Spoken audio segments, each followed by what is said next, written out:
बिस्मिल्लाहिर्रहमानिर्रहीम। नाज़रीन, मैं हूं आपका मेज़बान अदनान हैदर। आप देख रहे हैं प्रोग्राम डायलॉग इस्लामाबाद स्टूडियो से लाइव। पीटीएम ने एक कदम उठाया था कि इस मुल्क में वो तब्दीली लाएंगे और वो तब्दीली होगी इमरान खान साहब की हुकूमत के ख़ात्मे की। उन्होंने कहा कि इमरान खान साहब की हुकूमत डिलीवर नहीं कर पा रही और खान साहब को और मौजूदा हुकूमत को जाली मैंडेट और सेलेक्टिव कहते रहे। और एक उन्होंने सिलसिला शुरू किया मुख्तलिफ शहरों में बड़े बड़े जलसे करने का, और उसके बाद ये दावा किया कि वो लॉन्ग मार्च करेंगे।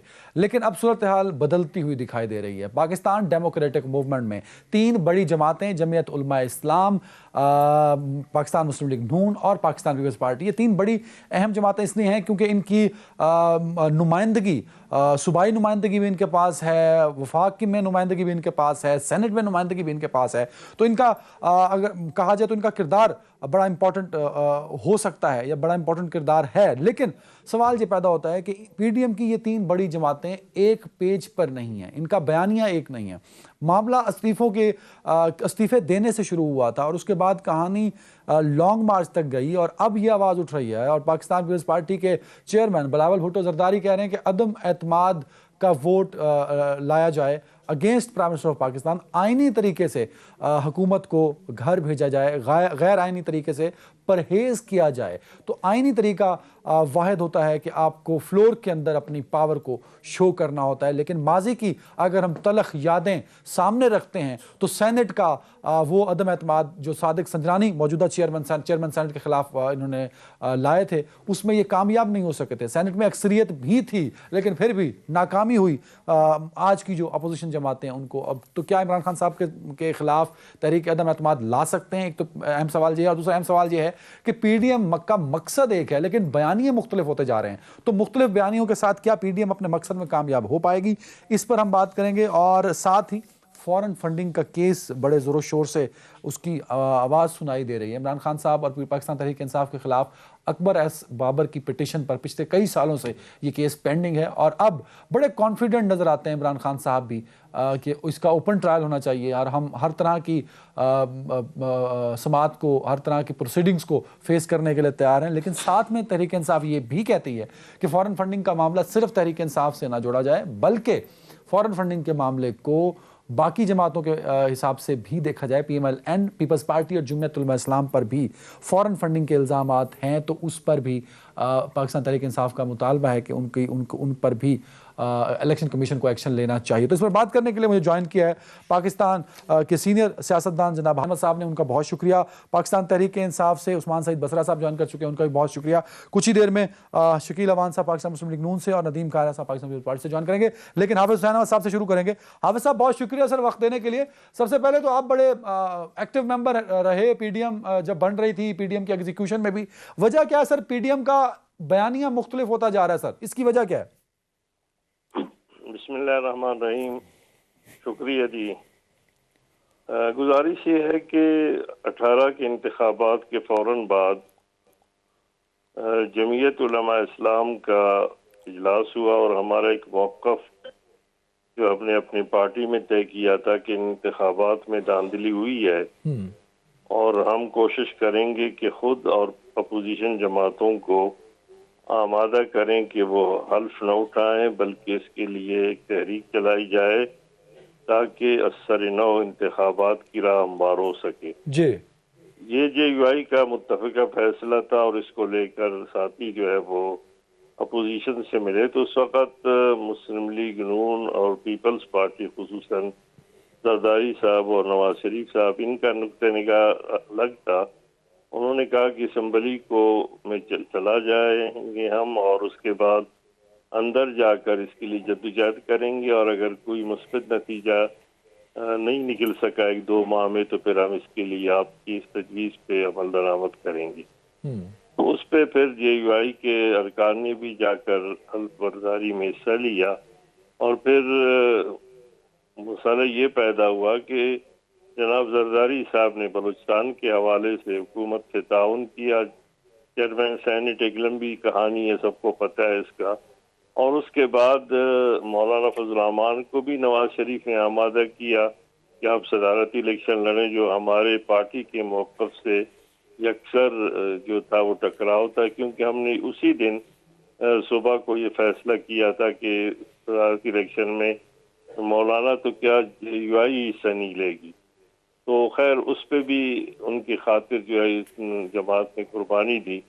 और जब कोई आगे पेशरफ नहीं हो सकी तो फिर ये रिकॉर्ड पर है कि जनाब जरदारी साहब ने खुद मौलाना से आकर और फिर नवाज शरीफ ने आकर कहा कि आप कोई तहरीक चलाएं, जिस पे तकरीबन 15 मिलियन मार्च के बाद तारीख तय हुई थी आज़ादी मार्च की, और उसमें दोनों पार्टियों ने साथ देने की बात भी की थी। बल्कि जनाब नवाज शरीफ साहब के कहने पर शहबाज शरीफ साहब ने 1 नवंबर में ज्वाइन करने की बात की, तब हमने 31 अक्टूबर को निकलने का फैसला किया। लेकिन वो दोनों जमातें अपने मफादात और अपने मामलात और मुसालहत के हवाले से एक दिन टोकन शिरकत के बाद फिर तशरीफ नहीं ला सके। 13 दिन के बाद मौलाना फजल रहमान साहब ने चौधरी परवेज इलाही वगैरह के हवाले से जब धरना ख़त्म किया तो हमने ये बात उठाई कि हमारे मना करने के बावजूद पार्टी के अंदर मौलाना साहब आपने इन दो जमातों के इस यकीन दहानी पर सर आज मुत्तफिक हैं पीडीएम की ये सारी जमातें, पीपल्स पार्टी, नून लीग और मौलाना फजल रहमान साहब? सर देखिए, अब मैं गुजारिश करूंगा अगर आप मुझे थोड़ा सा वक्त दें। जी सर। कि पिछले साल 20 सितंबर को खुद पीपल्स पार्टी की ईमा पर एपीसी दोबारा हुई और उसमें एक मुआहदे पे दस्तखत हुए जी। उसकी तमाम तर जो है इंतजामात जो है वो पीपल्स पार्टी ने कर रखे थे, और जनाब जरदारी साहब और नवाज शरीफ साहब दोनों जो है वो वीडियो लिंक पे उन्होंने बाकायदा उसमें शिरकत की थी जी। उसके हवाले से वर्चुअल जो है उन्होंने शिरकत की थी, और उस पर एक दस्तखत हुए थे कि नंबर 1 इस्तीफे देंगे, नंबर 2 सेनेट का इलेक्शन नहीं होने देंगे, उसमें हिस्सा नहीं लेंगे, किसी ज़िमनी इलेक्शन में जब तक इस्लाहात नहीं होंगे हिस्सा नहीं लेंगे, हुकूमत को जो है जनवरी से पहले दिसंबर में इस्तीफा देकर जनवरी वो नहीं देख सकेगा। ये सब उन्होंने दस्तखत किए थे, और उस वक्त हमने जो बात उठाई थी अपने पार्टी के अंदर कि ये लोग अपने मामलात के हवाले से इस पे कारामद, मतलब आप ये कह रहे हैं कि पीडीएम ने जो एक लाइन ऑफ एक्शन बनाया था उससे पीडीएम खुद मुनहरिफ हो चुकी है अब? हाँ, पीडीएम के ये दो जमातें मुख्तलिफ औकात में इससे अलग हो गए हैं। बिल्कुल ठीक है। जिस तरह मैं इसमें साथ ये बता दूं कि इस दरमियान में बाजवा साहब के एक्सटेंशन के हवाले से भी पीडीआई के प्रोग्राम से मुनारिफ हुए थे मुस्लिम लीग नून और पीपल्स पार्टी, और इसी तरह बैठक के हवाले से भी हमसे जो बात की गई थी उससे वो फिर गए थे। लेकिन तो मौलाना साहब साथ क्यों है सर? हमारी जमात अगर इतना ही इनराफ है, इतना ही नून लीग और पीपल्स पार्टी इनराफ कर चुकी हैं, इतनी मर्तबा डॉज कर चुकी हैं, तो क्यों मौलाना साहब बार बार उनके साथ हैं? सर देखिए, मौलाना साहब बार बार साथ हैं थे और इसलिए तो हम उनके साथ नहीं रहे। हमने आवाज उठा दी तो उन्होंने हमें निकाल दिया। अब या तो उन्होंने नवाज शरीफ की खुशनुदी रखनी थी या हमारी बात माननी थी, उन्होंने वो बात मान ली, और हमारे जो मैं या हमारे साथी जो मौलाना फजल रहमान साहब से भी 8-10 साल पहले जमीयत उलमा इस्लाम में शामिल हुए। बिल्कुल ठीक है। मुझे इस पे जरा हुकूमती रद्द-ए-अमल लेने दें। उस्मान सईद बजरा साहब, बहुत शुक्रिया सर वक्त देने के लिए। वजह क्या है सर, पीडीएम बार बार अपने बयानिए को बदल रही है और पीडीएम के बयानिए में इत्तफाक नजर नहीं आ रहा सर, इसकी वजह क्या है? बिस्मिल्लाहिर्रहमानिर्रहीम, बहुत शुक्रिया एक तो आपका। और दूसरी बात यह है कि मैं आपकी बहुत बड़े नमाज से सुन रहा था। मेरे ख्याल में अगर आप इस सारी बात को ही मेरी तरफ से भी मैं संदेश कर दीजिए तो यही एक वजह है। वजह यह है कि पीडीएम के अंदर मौजूद जमातों का कोई बयानिया सिरे से है ही नहीं है। आप देखिए कि पहले दिन से, जिस दिन हम इलेक्शन जीत के अल्हम्दुलिल्लाह पाकिस्तान के लोगों के अवाम की वोट की ताकत से पार्लियामान के अंदर आए, इमरान खान वजीर आजम बने, और बड़े लंबे अरसे के बाद कई दफा हाफिज साहब भी जब उस जमात में थे और जिनको सच बोलने की पादाश में वहां से निकाल बाहर किया गया, इनके साथ भी हमारी बहस रहती थी कि देखिए इस जमीन तमाम जमातों के पास कोई नैरेटिव नहीं है। देखिए ना, इन्होंने इस पीडीएम ने जो पाकिस्तान डिस्टेबलाइजिंग मूवमेंट बन गई है इवेंचुअली, अब इन्होंने कहा कि इलेक्शन जो है ये रिग्ड है, लेकिन देखिए कि सबसे बड़ी जमात पीपल्स पार्टी है वो इसी इलेक्शन की बेनिफिशियरी है। यानी कि पीपल्स पार्टी सिंध के अंदर इस इलेक्शन की बेनिफिशरी है, वहां की हद तक इलेक्शन ठीक है। मुस्लिम लीग नून जो अपोजिशन लीडर है, इसकी वजह से नैब से जो पेशियां हैं उससे इस्तिस्ना हासिल कर रखा था, वहां पे प्रोडक्शन ऑर्डर लेके जेलों से बाहर आए, वो इलेक्शन ठीक है जहां पे ये जीते। तो ये नैरेटिव कुछ दिन दम तोड़ गया कि इलेक्शन में रिगिंग हुई है। फिर अगर इलेक्शन में रिगिंग हुई है तो आपने कितनी नंबर ऑफ पिटिशन फाइल की हैं? जब आप इनसे ये पूछते थे तो 2013 में फाइल की गई पाकिस्तान तहरीक इंसाफ की 113 पिटिशन के मुकाबले में पीपल्स पार्टी और नून लीग ने सिर्फ 24 फाइल की थी। तो इलेक्शन की रिगिंग में मसला नहीं था। फिर इन्होंने कही परफॉर्मेंस। आप मुझे बताइए अदनान, अगर परफॉर्मेंस मसला है तो पाकिस्तान में सबसे बुरी परफॉर्मेंस आज के chief justice Karachi district case के अंदर जाके वहां पे उनके रिमार्क्स हैं कि पाकिस्तान की बदतरीन जो गवर्नेंस है वो सिंध के अंदर है। सिंध में आज भी आप देखिए कुत्ते के कांटे की वैक्सीन नहीं है, भूख है, अफलास है, नंग है, तालीम का म्यार कोई नहीं, सेहत कोई नहीं, बुनियादी इंफ्रास्ट्रक्चर कोई में तो नहीं। दूध की नहरें नहीं बह रही ना सर। जी आपकी बात ठीक है बिल्कुल, लेकिन मैं तो फिलहाल ये बात कर रहा हूं कि पीडीएम की बात कर रहा हूं कि इनके पास जो मौकफ लेके आए थे, फिर ये जमातें चली सारी की सारी बागमती का कुनबा, कभी कहती हैं हमने इस्तीफा देना है, कभी कहते हैं हमने इमरान खान के खिलाफ, कभी कहते हैं हम उनको लाने वाली फौज के खिलाफ है, कभी कहते हैं फौज सियासत में इंटरफेरेंस कर रही है, कभी कह रहे हैं इमरान खान मतलब नान हुकूमत कर रहे हैं, कभी कहते हैं इमरान खान जो है तमाम इदारों के ऊपर बैठे हुए हैं, कभी कहते हैं इमरान खान के पास हम बात क्यों करें, उनके पास तो चीज ही कोई नहीं, कभी कहते हैं हम इस्तीफे देंगे, कभी कहते हैं हम आर पार कर देंगे, कभी कहते हैं हमारा मसला इमरान खान है, कभी कहते हैं हमारा मसला फौज है, कभी कहते हैं हमारा मसला इलेक्शन कमीशन है, कभी कहते हैं इलेक्शन हमारा मसला है। मसला सिर्फ एक है जिसकी तरफ हाफिज हुसैन अहमद साहब ने पूरी खुल के इशारा नहीं किया, मैं आपको उसकी तरफ इशारा कर रहा हूं। मसला है कि फजलुर रहमान साहब बड़े लंबे अरसे के बाद मिनिस्टर इनक्लेव से पाकिस्तान के लोगों के वोट की ताकत से रिजेक्ट करके बाहर आ गए। एक लंबे अरसे से पंजाब पे काबज हुक्मरान खानदान जो नवाज शरीफ साहब का है, उनको पाकिस्तान के लोगों ने पंजाब से बिलखसूस और पाकिस्तान से बिलअमूम निकाल बाहर किया है। मसला है इक्तदार का, मसला है इक्तदार में रह के जारी वो तमाम करप्शन जो एनआरओ की वजह से बचती रही उसको बचाने का। मसला है सिर्फ और सिर्फ पावर हासिल करने का और पावर कॉरिडोर में वापस आने का। बिल्कुल ठीक है। इसके अलावा एक पॉइंट हाफिज हुसैन अहमद साहब आपसे है, ये लोग क्यों बार बार कहते हैं क्योंकि मौलाना साहब खुद पावर में नहीं है, लिहाजा इसीलिए वो पहली मर्तबा अपोजिशन का हिस्सा हैं, वो पहली मर्तबा एहतजाज को लीड कर रहे हैं, वो हुकूमत को गैर आईनी तरीकों से गिराने की बात भी कर रहे हैं, इसमें किस हद तक सदाकत है सर? देखिए, जितनी भी सियासी पार्टियां हैं वो पावर ही के लिए कोशिश करते हैं, चाहे वो तहरीक इंसाफ हो, चाहे वो पीपल्स पार्टी हो, चाहे जेयूआई हो, चाहे वो मुस्लिम लीग नून हो। जाहिर है कि वो किसी अल्लाह के लिए, रजा के लिए तो नहीं होता, वो सारी की सारी जो है ना अपने इक़्तिदार के लिए होता है। अब इक़्तिदार में आने के बाद किसी मंशूर या दस्तूर की बात की जाती है, उस पर कितना अमल होता है वो तो नहीं सर, मैं स्पेसिफिकली हाफिज साहब, मैं स्पेसिफिकली मौलाना फजलुर रहमान साहब के हवाले से बात कर रहा हूँ। मैं सबकी बात करूंगा, इसलिए मैं कहूंगा कि मौलाना फजलुर रहमान साहब कोई अलग मखलूक नहीं है।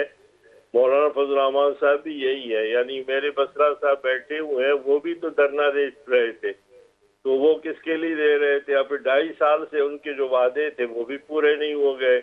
इसी तरह मौलाना फजलुर रहमान साहब भी जाहिर है कि उनको सरहद में शिकस्त हुई, तो ये तमाम चीजें अलग अपने रखते हैं और हर एक चाहता है कि मैं इक़्तिदार में आऊं। अपोजिशन इक़्तिदार के लिए कोशिश करती है, हुकूमत इक़्तिदार बचाने की कोशिश करती है, और ये दुनिया का दस्तूर है और उस पर चलेगा, इसमें कोई ऐसी अचंभे की बात सर, नहीं है। आपके ख्याल में कश्मीर कमेटी के बहुत अरसा सरबराह रहे मौलाना फजलुर रहमान साहब, तो बतौर कश्मीर कमेटी सरबराह उन्होंने जो काम करने चाहिए थे, जो डिलीवर करना चाहिए था, क्या वो किया? कश्मीर के लिए आवाज़ उठाई, मुख्तलिफ फोरम्स पर जो उनकी ड्यूटीज़ बनती थी कश्मीर इशूज़ को लेके, क्या उन्होंने पूरी की सर? नहीं, बिल्कुल नहीं किया, क्योंकि कश्मीर के लिए जो इस हुकूमत में हुआ है वो तो नहीं हो सका, क्योंकि इस हुकूमत में तो कश्मीर हमारे हाथ से भी चला गया। कम अज कम मौलाना फजलुर रहमान के दौर में तो ये सूरत हाल नहीं हुई। ये मैं मानता हूँ कि पार्लिमानी निज़ाम में किसी कमेटी के अंदर वो सलाहियत नहीं है जो किसी हुकूमत में है या जो वजारत दिफा में है कि उसके लिए दिफाई काम करे। आईनी तौर पर मैं 20-25 साल पार्लियामेंट के दोनों ऐवानों में रहा हूँ। बसरा साहब को भी पता है कि इस वक्त कश्मीर कमेटी में लोग हैं। पहले उससे पहले भी हमारे फखर इमाम साहब भी आ गए कश्मीर कमेटी के, हमारे वो गंडापुर साहब है। इन दोनों के होते हुए, इमरान खान के होते हुए क्या कश्मीर हमारे हाथ से निकला नहीं है? तो अगर वो हमारे आपके ख्याल में मौलाना साहब को जो ड्यूटीज दी गई थी वो उन्होंने बड़े मौलाना साहब को छोड़े, जो ड्यूटी बाजवा साहब की है, जो ड्यूटी इमरान खान की है, जो ड्यूटी गंडापुर साहब की है, जो ड्यूटी फखर इमाम साहब की है, पहले इनको लटकाएं, आखिर में फिर मौलाना को भी सजा दे देंगे। नहीं सर, जेड़ा मतलब जो लोग पहले पूरा कर चुके हैं पहले तो उनका हिसाब होना चाहिए ना, जो बैठे हैं उनका बाद में हो जाएगा। एक ब्रेक ले लें। किसके मौके पर? मिसाल एक ब्रेक ले रहा हूँ हाफिज साहब, फिर आ रहा हूँ वापस इसी बात पे, और ब्रेक के बाद फॉरेन फंडिंग केस के हवाले से बात करेंगे।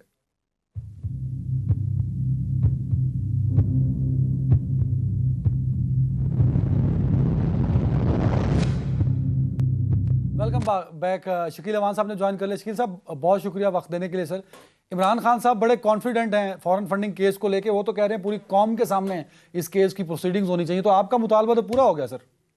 शकील साहब, गुजारिश है, बिस्मिल्लाह, गुजारिश है कि अगर आज इमरान खान साहब से यही लोग सवाल कर रहे हैं कि अगर आज आप विलिंग हैं सारे काम करने के लिए, 6-7 साल बाद आपको याद आ गई है, तो 6 साल में जो आपने हाई कोर्ट से लेकर इलेक्शन कमीशन तक दरखास्तों पर दरखास्तें दी, अब इसको सुना नहीं जाए, ये इलेक्शन कमीशन की अथॉरिटी नहीं आती है, इलेक्शन कमीशन में दायरा इख्तियार में नहीं है, ये सुन नहीं सकते, फिर आप कहते थे कि इसे पोशीदा रखा जाए, इसे ओपन ना किया।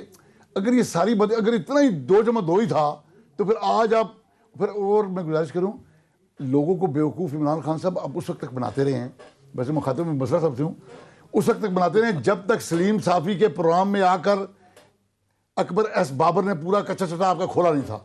अब तो बच्चे की ज़बान पे पूरी स्टोरी है। अब आप किस के आगे झूठ बोलेंगे और कितने के झूठ बोलेंगे? झूठ तो खैर आपने जिस दिन से आए झूठ पे गुजारा किया हुआ है। आपकी दुकान पे एक ही सौदा था झूठ का, वो आपने इतना बेचा है कि अब बिकने वाला नहीं। फॉरेन फंडिंग केस से होगा क्या सर? बाकी गुजारिश ये है कि देखिए फॉरेन फंडिंग से केस से ये होगा कि इंशाअल्लाह ताला इस ये PTI और PTI के साथ जुड़े हुए ये उनके सरबराह, जिन्हें 2011 में अकबर एस बाबर ने 2011 में इमरान खान को कहा मेरे से, देखिए ना हमसे रोज टॉक शो करते हैं, एक दिन बैठा दें, उसने कहा मेरे सामने बैठा दें आप, मैं बताता हूँ 2011 से बता रहा हूँ कि इसराइल से लेकर हिंदुस्तान से लेकर किस दुनिया के मुल्क से हमें फंडिंग आ रही है, और ये जो फंड आपको भेज रहे हैं ये गलत कर रहे हैं और हुंडी के जरिए पैसा भेज रहे हैं, ये हमारे गले पड़ जाएगा। उस वक्त तो आप राजीबाजी थे। उसके बाद मसूब जब 2014 में अदालत में चले गए और जाके वहाँ रोए पीटे, तो उस 2014 से लेकर आज तक आपका एक ही वतीरा रहा है कि आपने इसको आगे पीछे करने की कोशिश की है कि या इसकी समात रुक जाए या इसकी ये नाकाबिल समात है, ये इलेक्शन की दायरा इख्तियार नहीं। ये सारा करने के बाद कितने आराम से इसे कहते हैं चिट्टा झूठ बोल रहे हैं कि जनाब वो जी ओपन ट्रायल कर लो जी, फलां कर लो। ओपन ट्रायल तो शायद खान अब्बासी आज 2 साल से तलब रहा है कि मेरी ट्रायल जो मेरे पे इल्ज़ाम लगाते हो किसी और को मत लाओ बीच में, ओपन ट्रायल करो मेरा। और मैं एक और चैलेंज आपको करता हूँ, इस ओपन ट्रायल से पहले नैब के सारे केस ओपन ट्रायल करें, पता लगे आपको लोगों को भी कि नैब में हो क्या रहा है। जो हुकूमत के खिलाफ बोला नहीं, नैब तैयार है। तो गुजारिश ये है कि ये पैसा फॉरेन फंडिंग का बिल्कुल ठीक है, गुजारिश सुने, इसमें जो सबसे बड़ा जुल्म है ये गरीबों मस्कीनों का पैसा है। एक तो आपने मुखालिफ मुल्क दुश्मनों से पैसे लिए, उसके बाद जो बाकी रह गए आप कहते हैं 4000 लोगों की लिस्ट दी है, वो कौन से लोग हैं जिन्होंने ज़कात खैरात सदकात भेजे हैं?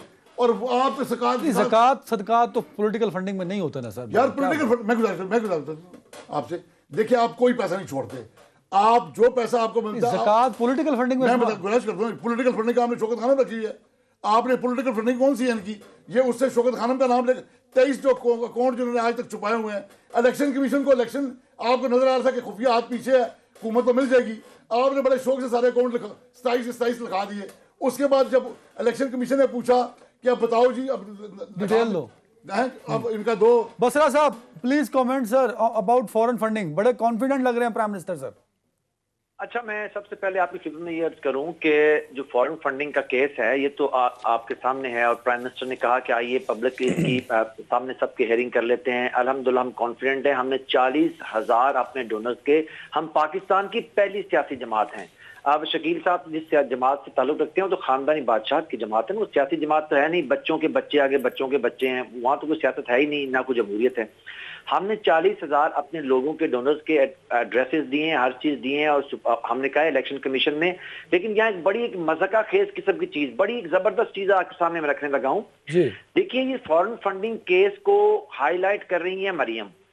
अब मरियम और उनकी जमात सबसे पहले इसमें खुद फंसेगी, जैसे उन्होंने ब्रॉडशीट के ऊपर एक ट्वीट करके कहा था कि अल्हम्दुलिल्लाह नवाज शरीफ की बेगुनाही साबित हो गई।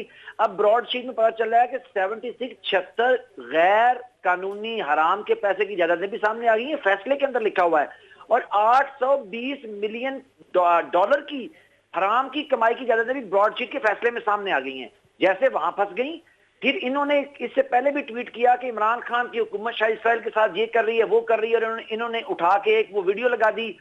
वहां भी पता चला कि अजमल कादरी साहब को नवाज शरीफ ने अपने वुज़रा के साथ भेजा था। जहां जहां ये खातून ट्वीट करती हैं, जितना जबरदस्त अपने वालिद और पार्टी को ये फंसा रही है ना, इतना तो कोई नहीं फंसा सकता था। अब फॉरेन फंडिंग केस के ऊपर हमने अपने 40,000 लोगों का पाकिस्तान की तारीख बसरा साहब, शकील साहब ने जो पॉइंट उठाया ना सर, अगर स्पेसिफिकली उसका जवाब दे दें कि इतने नीट एंड क्लीन थे तो अकबर असबाबर से खिलाफ क्यों हुए, इतने नीट एंड क्लीन थे तो सालों उसको डिले क्यों किया, इतने नीट एंड क्लीन थे तो बार बार आपके वुकला उसकी प्रोसीडिंग को रोकने की बात क्यों करते थे? सर स्पेसिफिकली इसका जवाब दे दें। यस, ये बड़ी जबरदस्त बात है। ये इतने ही फॉरेन फंडिंग केस में इंटरेस्टेड थे तो इन्होंने अपना जो चेयरमैन इलेक्शन कमीशन लगाए हुए थे वो भी इनकी मर्जी के लगे हुए थे। 4 साल इनकी हुकूमत ने अकबर एस बाबर को पैसे देके वहां भेजते रहे हैं। अगर उसमें कोई सब्सटेंस था तो करवाते ना फैसला, भिजवाते अपने वकील। अब फॉरेन फंडिंग केस के ऊपर मरियम ने इसको उठाया है, वो ले गई है ये 4-5 जमातों का सियासी शो करने वहां पे, उसके बाहर जो वहां पे 1500-1600 लोग इकट्ठे किए। अब हम मांग रहे हैं, हम बताएंगे कि फॉरेन फंडिंग केस क्या होती है। उसामा बिन लादेन से जो $10 मिलियन लिए थे, जिसके सबूत मौजूद हैं, वो है फॉरेन फंडिंग।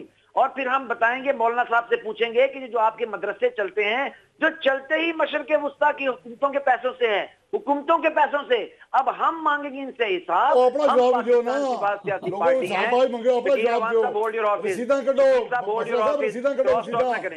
अब आपको जी मैं इसलिए करूंगा, वो गुनाह कर रहा है। और जिस तरह शकील अवान की चीखें निकल रही हैं, इस तरह चीखें निकलेंगी इन सब पार्टियों की। ओ सच्चा बंदा चीखता है, तुम्हारे साथ कूड़ा जो है वो तो झूठ में झूठ, एक झूठ में 100 झूठ बोल के उस झूठ के बाद मैं झूठ आया हूं। यही लेंगे, साबित होंगे आपके सामने। ये उसामा बिन लादेन जवाब दो अवाम को। ये बिलावल ने कहा हुआ है। वो शकील अवान साहब सब्र करें, पानी पिए, हौसला करें। बताया ना 7 साल फंडिंग देते हैं। 7 साल से क्यों, और 7 साल से बीगी बने हुए थे। और बीगी साहब जवाब दो ना। इस तरह मैं कोई जवाब नहीं दूंगा।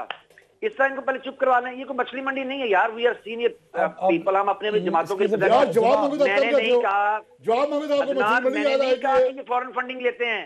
बिलावल ने कहा कि मेरी माँ की हुकूमत गिराने के लिए उसामा से $10 मिलियन नवाज शरीफ ने लिया है। वो है बसरा साहब, आप लोग हाईलाइट करें, अपना जवाब भी दे देना सर। इसका जवाब भी दे देना। वो भाईजान चीखें तो ना मुझे सवाल एंकर करने दे। आप शकील भाई टाइम खत्म हो जाएगा ना का शो है, टाइम है 20 मिनट है हमारे पास। आप देख रही है जिस घर का बिजली का बिल 2000 है। अच्छा आप बताइए क्या सवाल है। नहीं सर, मैं बसर साहब दोबारा आपकी तरफ आता हूँ, बहुत टाइम सर आपने ले लिया। मैं स्पेसिफिकली चाह रहा था कि जो शकील साहब ने पॉइंट हाईलाइट किया, आप स्पेसिफिकली उनका जवाब दे लेना। आप उनसे सवाल पूछे जा रहे हैं सर। भाई क्यों? भाई मैंने जवाब, भाई सुन लीजिए, मैं दोबारा आता हूँ हाफिज साहब, हाफिज हुसैन अहमद साहब सर, मैं आता हूँ सर। आप और नहीं शकील साहब बाद में बोल रहे हैं सर। हाफिज साहब क्रॉस टॉक करें भाईजान, ये कोई तरीका नहीं। शकील साहब जवाब नहीं दे रहे हो, किसी वक्त गुजार रहे हो। छोड़ दें, ये आप 3 घंटे डोर करने से टिकट नहीं मिलती है। और यार पेपर हल करने के बजाय ना आप उसे क्या गाने लिख रहे हो? करते हैं हल, आपके पेपर फिक्र न करें, आपके सारे पेपर हल करते हैं। आंसर शीट पे गाने लिख रहे हो बसरा साहब, मुझे पता है आपका आंसर शीट पे गाने लिखो, पूरी पार्टी गाने वाली है, शुरू गाने से मुकाबला। सर मैं जवाब ले लूं, हाफिज साहब, हाफिज हुसैन अहमद साहब, करप्शन के सारे पेपर हल करेंगे इंशाल्लाह। आपसे बड़ा करप्शन दुनिया रूह जमीन में कौन है? आपकी चोरी के सारे पेपर हल करेंगे। देखो कितना बड़ा हरामखोर है, कि ज़कात खराब के पैसे भी किसी खा को गया। पर्सनल अटैक मत करें बस। आराम खोर ज़कात खराब के पैसे खा गया। प्लीज पर्सनल अटैक ना देखिए, करें। एक मिनट, स्कील एक साहब, मिनट, आपने कहा स्कील साहब, आपने कहा नवाज शरीफ की कमाई हराम की थी। नहीं सर, ये पर्सनल अटैक होगा। ज़कात खराब होती है हराम, मुसलमान पे हराम है ज़कात खराब। शहबाज शरीफ इतना बड़ा हरामखोर है कि जलजला सदगान के पैसे खा गया। डेली यार मेल ने किसी भी कहा हुआ है। हरामखोर और डिक्लेयर हरामखोर हो, सर्टिफाइड हरामखोर है पीटीआई। नहीं, सर्टिफाइड हरामखोर हो, ज़कात खराब सदकात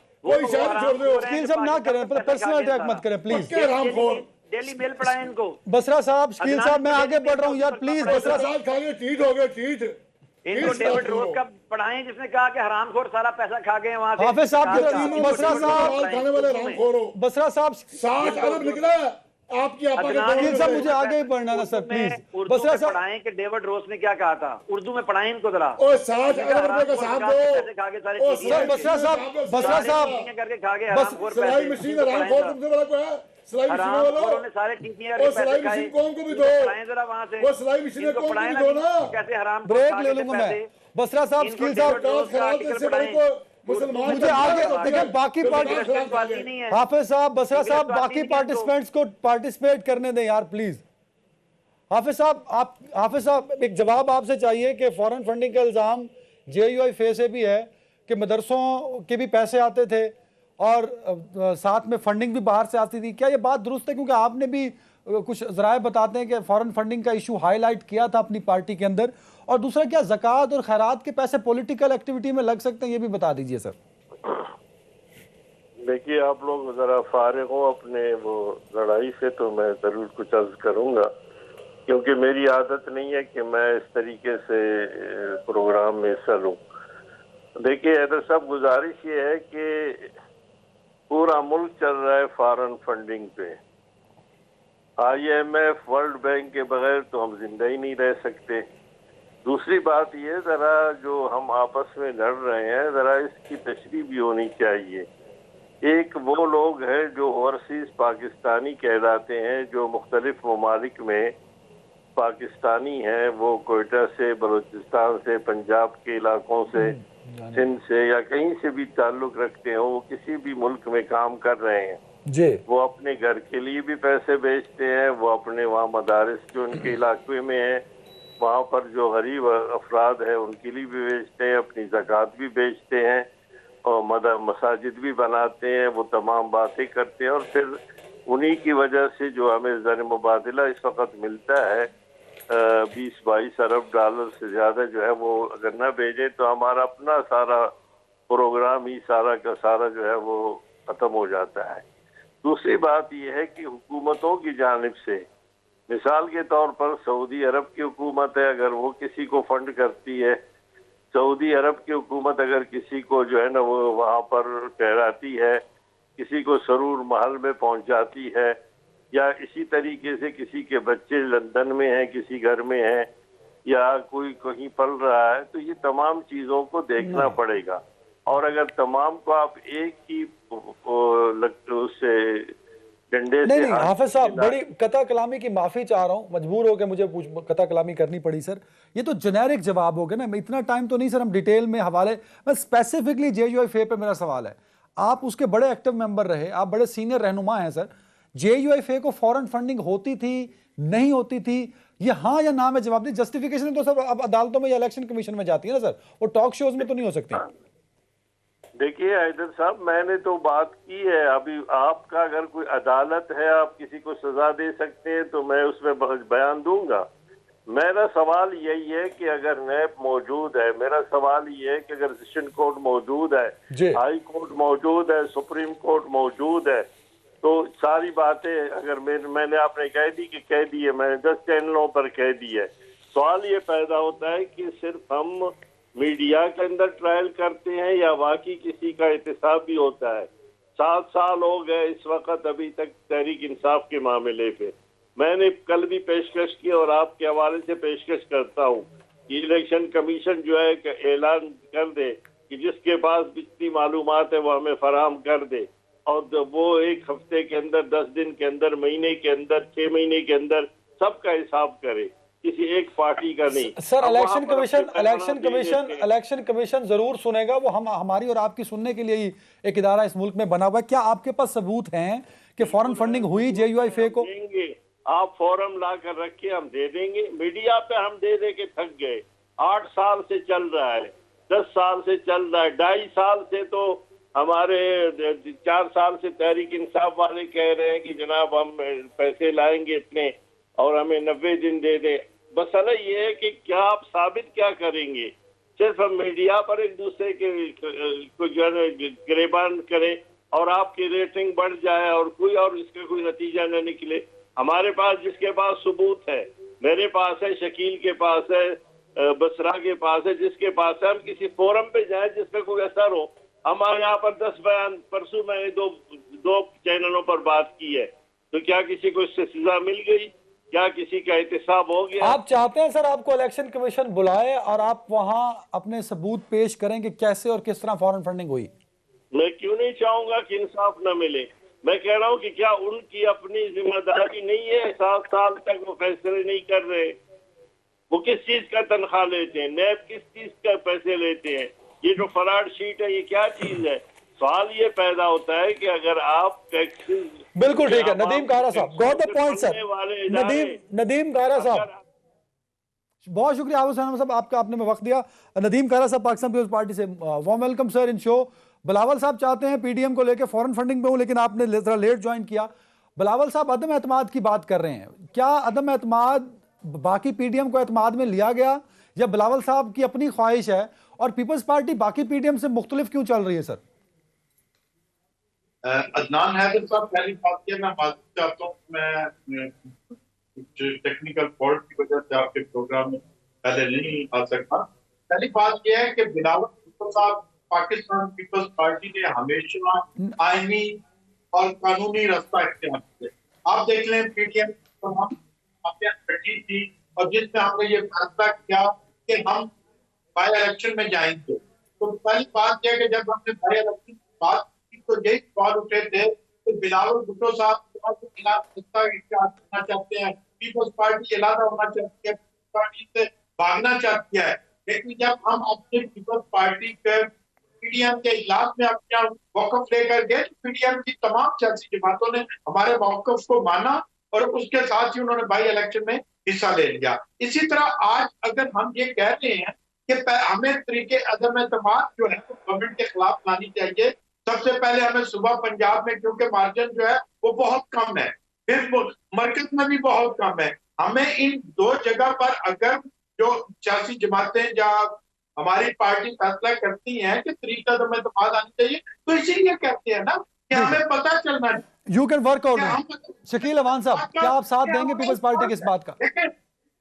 देखिए अदनान, ये हमारा एक पॉइंट है कि हम इसको भी आप एक ऑप्शन इस्तेमाल हो सकता है। शकील अवान साहब कमेंट प्लीज। देखिए गुजारिश है कि ये ऑप्शन तो ना, ये तो ऑप्शन बहुत पुरानी हो चुकी है ना, ये तो ऑप्शन है ही है, लेकिन उसके लिए नंबर जरूरी है ना सर। देखिए ना, गुजारिश है कि जिस मुल्क में हालात ये हों कि नंबर सेनेट में किसको नहीं पता कि हमारे नंबर क्या थे और वोट पड़ी कितनी थी और निकली कितनी, तो गुजारिश है कि सारे हालात तो क्या देखेगी ना, इन सारे हालात को एक बात बिलावल भुट्टो साहब की आ गई, असूल तो PDM का ये है कि जो बात किसी पार्टी की तरफ से आती है उसको PDM बैठकर उस पर सारे फिर एक मुतफिका राय कायम करते हैं। बिलावल भुट्टो सरदारी साहब की आ गई अच्छी बात, उस पर रखा जाएगा, तो उस पर मैं समझता हूँ डिबेट उसके बाद होनी चाहिए जब फैसला आ जाए कि क्या PDM इमरान खान साहब की हुकूमत को खत्म कर पाएगी? शकील साहब देखिए गुजारिश है, इमरान खान की हुकूमत तो सारी दुनिया को पता है ऑलरेडी खत्म हो चुकी है, यानी वो प्राइम मिनिस्टर है सर। सुने, जिस हुकूमत पर अवाम का एतमाद खत्म हो जाए वो ढीठ जिंदगी है ना। आपको पता है वेंटिलेटर पे बंदा जिंदा रहता है, कहता है 21 साल हो गए जिंदा है, वेंटिलेटर पे है, ये वेंट पे पड़ा हुआ है, ये वेंट पे पड़ा है, इसके मुंह से जब भी खुफिया हाथ का वेंट उतरा इसने बस क्लैप्स कर देना है, ये ऑलरेडी फारग है, ये यानी कि समझ लें कि एक जिंदा लाश हुकूमत है, ये सियासी तौर पर जिंदा लाश कह रहा हूँ। अब सर इस पे कमेंट ले, पता है फिर ज्यादती हो जाएगी। बसरा साहब, जिंदा लाश गवर्नमेंट है आपकी। अच्छा, मैं सिर्फ ये आपसे गुजारिश, मैंने रोक कर रिस्पांस ले लिया है ताकि आप ये ना कहें कि मैं बाजिद हो गया। नहीं सर, आपने पूरी हुकूमत, मैं आता हूं आपकी तरफ, वापस आऊंगा आपकी तरफ, लेकिन हुकूमती मौका बड़ा इतना बड़ा सर, आपने पूरी हुकूमत को वेंटिलेटर पे डाल दिया। वैसे इवेंट पे ही है बसरा साहब, पता है, तर्जुमान जरूर है, ये इनकी नौकरी का सवाल है। देखिए, या तो आप इस तरह करें कि ये शकील अवान साहब जो कहेंगे ये अपनी विजडम ऑफ पर्ल्स फेंक लें, या मैं बात कर लेता हूँ, क्योंकि मैं तो जैसे हाफिज साहब ने कहा ना जी, हम तो रोज के रोज मीट आते हैं, लेकिन ये इस तरह की बात भूल नहीं सकते जी। लोग सुन रहे हैं हमें, शकील साहब को भी लोग जानते हैं, हमें भी पार्टी रिप्रेजेंट करते हैं, ये कोई तरीका नहीं ना, आप बोली जा रहे हैं मुसलसल के दरमियान के अंदर। शकील अवान साहब इस तरह से गुफ्तगू करने से पार्टियां टिकट नहीं दिया करती हैं, उसके लिए आपको परफॉर्मेंस करना पड़ता है। एक बसरा टिकट के लिए भाईजान, एक बसरा पार्टी छोड़ मैंने तो लफ्ज नहीं बोला। नहीं शकील साहब यार, थिएटर नहीं है यार, यार आपको तमाशे थिएटर में बैठे हुए हैं, आप तमाशे थिएटर में बैठे हुए जुगते करते हैं। आप टिकट की सियासी कारकुन क्या करता है भाईजान, क्या बात कर रहे हैं? मैं इस पर बात नहीं करूंगा, आप इनसे पहले सुन लें, आप इनसे सुन लें, इनसे सुन शकील भाई से, ये अपनी फरमुदात फरमा लें, फिर मैं जवाब दे दूंगा। सर जवाब अब इस तरह मैं क्रॉस टॉक तो नहीं कर सकता, मतलब कि बेसिक एथिक्स ऑफ डिबेट भी हैं कि ये बोल रहे थे, मैं कर चुके हैं बेसिक एथिक्स, मैं बोल रहा हूं, नहीं बोली जा रहे हैं। आप टिकट क्या कर बताए कर दे, कौन सा टिकट बता करें ना। सब सबका रिस्पांस ये पहले बोलने, फिर नहीं मैं आप नहीं बोलेंगे शकील साहब, जरा प्लीज एक मिनट, खुद क्या मैं एक मिनट उनको बोलने दें। जी बसरा साहब बिस्मिल्लाह करो। अच्छा, अब मैं किस दिन स्टूडियो में आऊंगा तो फिर इनको चुप करवा के दिखाऊंगा मैं। अच्छा, अब मसला ये है, देखिए अदनान, मसला ये है कि देखिए आपने सारी बात इनकी सुनी है, कोई भी स्ट्रेटजी, कोई किसी किस्म की स्ट्रेटजी डिवाइस करने में ये सारी पार्टियां 11 की 11 नाकाम नहीं है। आप मुझे बताइए कि अभी बिलावल साहब कह रहे हैं हम हुकूमत के खिलाफ लेके आएंगे तरीके अज़्म इत्तेमाद, हम पहले दिन से कह रहे हैं कि भाई, आप भी कह रहे हैं, आपके प्रोग्राम में हजारों दफा बात हुई है कि ये जो लॉन्ग मार्च और फलाना मार्च और सिट इन और धरने और आर या पार और ऐसे हो जाएगा, इससे बात नहीं चलती। सारे के सारी अब 11 जमातें उल्टी लटकी हुई हैं कि इमरान खान के हम खिलाफ हैं। दूसरी तरफ कह रहे हैं इमरान खान में तो ताकत ही नहीं है। कभी आपकी लीडर कहती हैं शकील अवान साहब, तो उसमें या इनकी लीडर कहती हैं। बहुत शुक्रिया, टाइम खत्म हो गया मेरे ख्याल में। नाज़रीन अपना ख्याल रखिएगा, तीनों मेहमानों का शुक्रिया, अल्लाह हाफिज।